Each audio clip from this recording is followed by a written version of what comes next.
Okay, we're looking at number 61 from the chapter 4 review. This deals with Newton's law of cooling. It says a piece of metal is heated to 300 degrees Celsius. It's placed in a cooling liquid at 50 degrees Celsius. After 4 minutes, the metal is cooled to 175 degrees Celsius. Find the temperature after 12 minutes. Okay, and they give you in the directions, they give you a version of Newton's law of cooling here. I say a version because there are different ways to set up one of these functions. You don't necessarily have to use base e. You can really use any base that you want to in an exponential function, any valid base, any positive base other than 1 would potentially work. And the difference would be that you'd change what this constant up here is, that negative k. Newton's law of cooling says that the rate of change of a temperature of an object or some, whatever it is that's cooling or heating for that matter, the rate of change of the temperature is proportional to the difference between the temperature of that thing and like the environmental temperature, the surrounding temperature. So in other words, because this piece of metal is pretty hot, it's 300 degrees, and it's put in a 50 degree cooling liquid, it's got a difference of 250 degrees Celsius.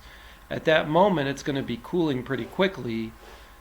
As the metal gets cooler, its rate of cooling will slow down, as the difference between its temperature and that 50 degree cooling liquid decreases. I think the idea here is that the cooling liquid maintains a constant temperature, and typically when you have a cooling situation like that, they'll have a machine that's kind of cycling the fluid or maintaining that temperature. Because obviously if you put something hot in a pool of liquid, especially if it's not a huge pool, the hot object will actually raise the temperature of the liquid too. We're assuming that's not happening. Okay? So the idea is it has to fit a function like that. It has to fit this function. T sub 0 is the surrounding temperature, the environmental temperature. So we're going to make that the 50 degrees. So F of T is going to equal 50 degrees Celsius plus, and then that C is another constant. And we actually, again, we know what that constant is. Remember I said that the rate of change of the temperature is proportional to the difference between the temperature and surrounding temperature. So that C is actually going to be the difference in temperature. It's going to be that 300 degrees of the piece of metal minus the 50 degrees of the cooling liquid. That goes right here. Okay, and we can, we can actually prove that too. If we were to plug in 0 for t, then e to the 0 is 1, right? Doesn't matter what k is. E to the 0 is going to be 1. And so the temperature at t0, at t equals 0, should be the 50 plus that 250, which is 300, and that's right. So to be consistent with that fact, the fact that the metal started at 300 degrees Celsius, this coefficient here has to be 250. So what we want to do, we want to know the temperature after 12 minutes, but we can't know that unless we know what k is, right? We don't have the whole function here yet. What we have so far is, we have these constants figured out based on the surrounding temperature and the temperature difference. But to find k, that k isn't determined by Newton's law of cooling. That k can vary with different substances and different environments, right? So for example, we put this hot piece of metal in a cooling liquid. It's going to cool a lot faster than if we put it in a 50 degree Celsius room, right? Things cool faster. They change temperature faster when they're in a liquid or water than they do when they're just in the air. So this k depends on all those things. We don't have to figure that out from knowing what liquid is going to do to the metal. We just need to test it. That's all. We have a data point. We know that after 4 minutes the temperature is 175 degrees Celsius. So we're just going to plug that in. We're going to say 175 degrees Celsius equals 50 plus 250 e to the negative k times 4. So negative 4k. And now what we have here is we have an equation that we can solve for k, right? K is the only unknown in here. So let's go ahead and isolate k. The first thing I would do is subtract 50 from each side.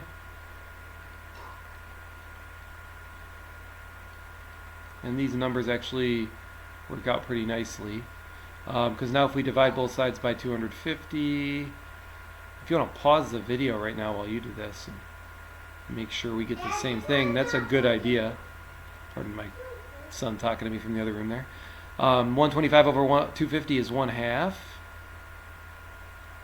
So we get 1/2 equals e to the negative 4k. And then if we take, how do you get a variable or an unknown, and a constant in this case, out of an exponent? You use the inverse, which is a logarithm. So we're going to take the natural log of both sides. Natural log of 1/2. Whoops, the e's gone.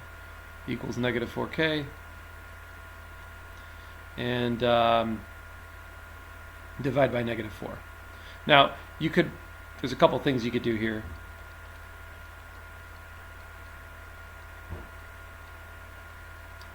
You could make that 1/2, you could make it a 2 to the negative 1 and bring the negative down, right, as a power. And so you could make that positive. But you're probably going to put this in a calculator to evaluate anyway. The natural log of 1/2 is around negative 0.69. So if we divide it by negative 4, it'll be positive, is part of the point I was trying to make there. What's that going to be, like 345, 17... anyway, whatever it comes out to. I'm actually going to put this k, if I was putting this in my calculator, I would just store this and put it in, or just type this into the calculator in the function to evaluate. So that's what we needed to do. We needed k. Now you can actually plug that value in for k and use your calculator to plug in 12 minutes. Okay, I did this for t in minutes because I plugged 4 in for t, so that's where I kind of determined that. So 12 minutes to be consistent, you'll just plug 12 in for t with this value down here in for k. Throughout the rest of this problem situation now, k equals that. That's why it's a constant, right? So if you want to find out 40 minutes later what the temperature is going to be, you can just plug in 40. The longer you go, what'll happen is, as time gets bigger and bigger and bigger, this whole term will get closer to 0, and the whole temperature will get closer to 50, which makes sense if you think about it, right? If you put a piece of metal in a 50-degree fluid, over time it's going to get closer and closer to 50. It'll have a horizontal asymptote that it will approach with exponential decay. Okay? So I hope that was helpful. Again, to get the answer, you're just going to plug that value in now.